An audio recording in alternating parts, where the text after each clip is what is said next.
Alright guys, I just don't have any words for this new Solo Leveling Season 2 Episode 8, because we finally got to see one of the most anticipated battles of the Solo Leveling series, and this episode was a blast. It includes Jinwoo's interaction with Essel, the new mutant ant incident, the debut of the Japanese strongest S-rank hunter Goto Ryuji, and an epic battle between Jinwoo and Baran the Demon Monarch. And here I'll give you an amazing comparison between the manhwa panels and anime scenes, and also include a few anime originals too, but I'll show you the deleted scenes in a different video, cause here we're just doing comparison. This clash between the monarchs was so intense that my throat got all dried up, and that's why now I have to hydrate for the whole day. Alright, aside from the joke, let's get started. The episode starts with the previous episode 7's cliffhanger, where Jinwoo was about to fight Essel. And here we saw Jinwoo fighting with Essel, where he was dodging all her attacks very easily, and then he broke her weapon like it was nothing. And here 3 panels were all done in a single scene, but I guess we can ignore it. And then when he was about to kill her, she revealed her voice and said, "I surrender," where then Jinwoo removed her helmet and we got to see her face. And she looks good. The anime never fails to enhance the beauty of the girls. Then we saw Jinwoo and Essel's conversation, where they were talking about why they attacked their shadows. But here they removed the shadows from the anime scene and showed us a simple conversation. Then we get to see the selfish scene, where they kind of tried to make it funny. Then we saw the backstab scene, where Essel tried to stab him off guard, but Tusk protects him. Where then Jinwoo asks Essel, "What are you doing?" But again, Essel asks for forgiveness. Then Tusk uses his levitation technique on Essel, and then Jinwoo asks her, "Can you get me an entry permit for the next floor?" Where Essel says that we have one in my family's possession, and if you spare my life, I can hand it over to you, and also I know the locations of the rest of the permits too. Where Jinwoo realizes the reason that why he wasn't able to find it yet.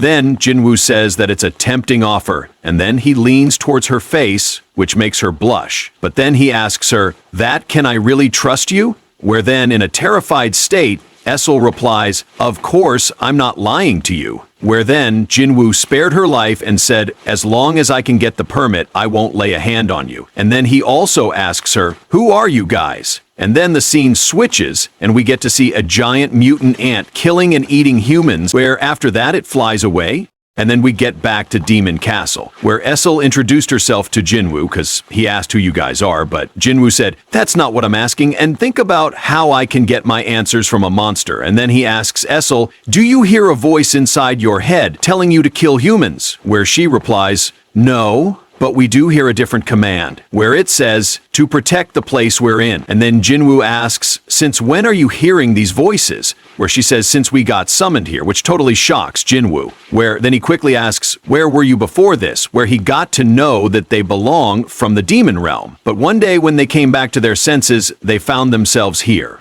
Where then Jinwoo asks, "What were you doing in the demon realm?" But when she replied, the system tried to stop her, and it looked like we are talking to a malfunctioned AI bot. Where in a glitchy state, she replies that we were preparing for war against a terrifying enemy which is so powerful that all the demons had to unite themselves to kill it. But then, while talking, she lost consciousness cause of the system. Then the scene changes, and we saw the urgent meeting in the Hunter Association, where they were talking about the recent mutant ant incident, and tries to find solutions for it. Where then, the Hunter Association's chairman Go commenced the 4th Jeju Island raid mission. After that, the switch is back to the Demon Castle, where Essel wakes and finds out that she passed away a moment ago. And this scene is totally changed, because in the manhwa she was laying down on the ground, but here we saw Tusk carrying Essel when she wakes up. Then we get a shot of a castle, where we meet Essel's father and the king of Radis clan, who got terrified by sensing Jinwoo's shadow soldiers and tries to threat him. But Jinwoo said that, "I'm not here to fight, I just promised Essel that I'd leave this place if she hands me the entry permit." Where his father then realizes that he can't defeat him, and then he hands Jinwoo the entry permit of the 81st floor. Where then Jinwoo also asks her father that I'll be borrowing Essel for a while, cause she knows the locations of the rest of the floor permit. And then we got to see an anime original scene where we saw the appearance of the Japanese strongest S-rank hunter and the guildmaster of Asia's second largest guild, Goto Ryuji. Then the scene switches back, and we saw Essel was taking out the gifts his father prepared for the chiefs of every demon clan.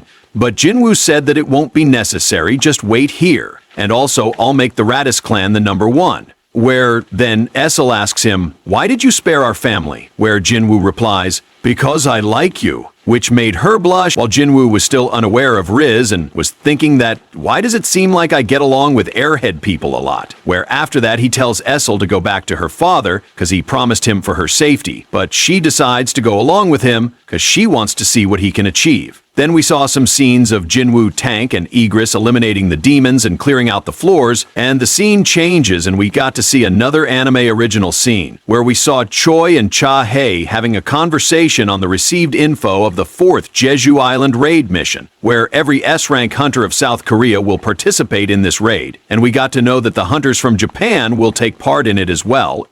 And then once again, we got a tease of Goto Ryuji on a plane. And after that, the scene switches back to the Demon Castle, where we saw Jinwoo finally entering the 100th floor, and then we saw the arrival of a flying beast, and on top of that, we saw the Demon King Baran. And his aura was so overpowered that it even shivered down Essel, which made Jinwoo realize that he's beyond just strong. Then Jinwoo saw that that flying beast was a wyvern, which was a non-demon beast, which was very unusual for it to be here. And then it took off, where Baran summons many dimensional purple gates from which his army was coming out in the battlefield, where then Jinwoo uses his Monarch's domain skill and summons his Shadow Soldier, where we saw Tank, Iron, Igris, and Tusk in action, which totally amazed Aeseel because she was stunned by Jinwoo's abilities. Then we saw Baran using his lightning beam in the sky, which made the surroundings rain electricity, and it was going to hit Essel too, but Jinwoo saved her. And then he goes straight for Baran, but he didn't able to land a blow on him, and then, with the brute force, Baran throws down Jinwoo and smacks him into the ground.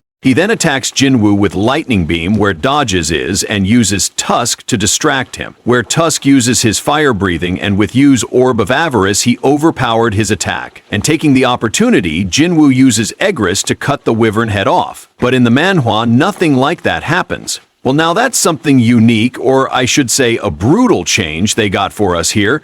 And then we saw the beginning of the second round by Jinwoo pointing at Baran saying, "Looking up was tiring me up." And yeah, that's the title. And then we saw Baran walking towards Jinwoo, which was menacing, but still I like the Manhwa one because it feels much more terrifying than the anime one. Then the scene changes back to the Hunter Association, where we finally get to see Goto Ryuji along with her translator. Because you know they're from Japan and we are in South Korea. But here we are getting everything in Japanese, but still we need a translator. So this is a thing I can't explain to you, but I'm sure you understand it. Anyways, here we saw his meeting with Chairman Go, and we also saw Jinchul sitting right next to him. While in the manhwa he was not there, in the meeting they discussed about the upcoming Jeju Island raid and where they found a solution to kill all the ants by just killing the queen. And also we got to know that 10 Japanese S-rank hunters, including Goto Ryuji himself, will take part in this raid mission, where then Chairman Go accepts their offer and starts the process. And here, back in the Demon Castle, Jinwoo was fighting the Demon Monarch Baran, where we first saw Baran destroying Tusk, then killing Iron with his sword, and then blasting away Igris. But then Jinwoo took the chance and tries to land a critical hit, but he failed. And then Baran grabbed Jinwoo from his head and tried to slice him with his sword. But the Shadow Soldiers stopped his attack and started stabbing Baran from below the ground.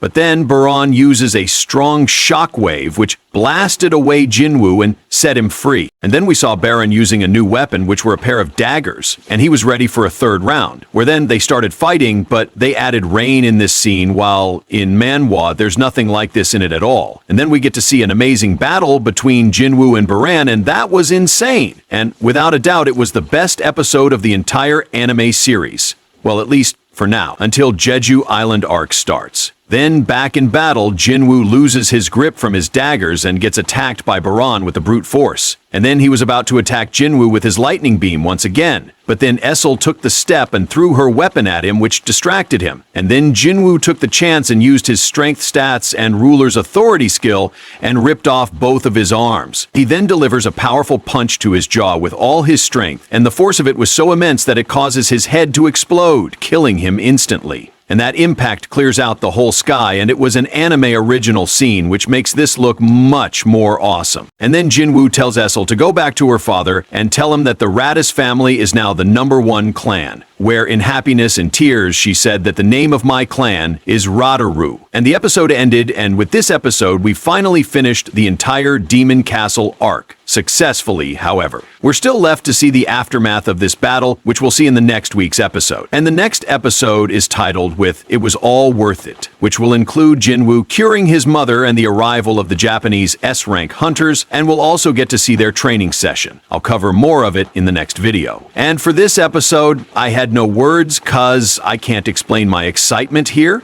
And as I told you before, we got amazing battle scenes and camera dynamics with insane fighting choreography. And it's definitely a 5 out of 5 rating episode for me. Now tell me your thoughts on this episode as well as on the main battle, and leave a like for my yapping and subscribe if you're new here, and I'll see y'all in the next one.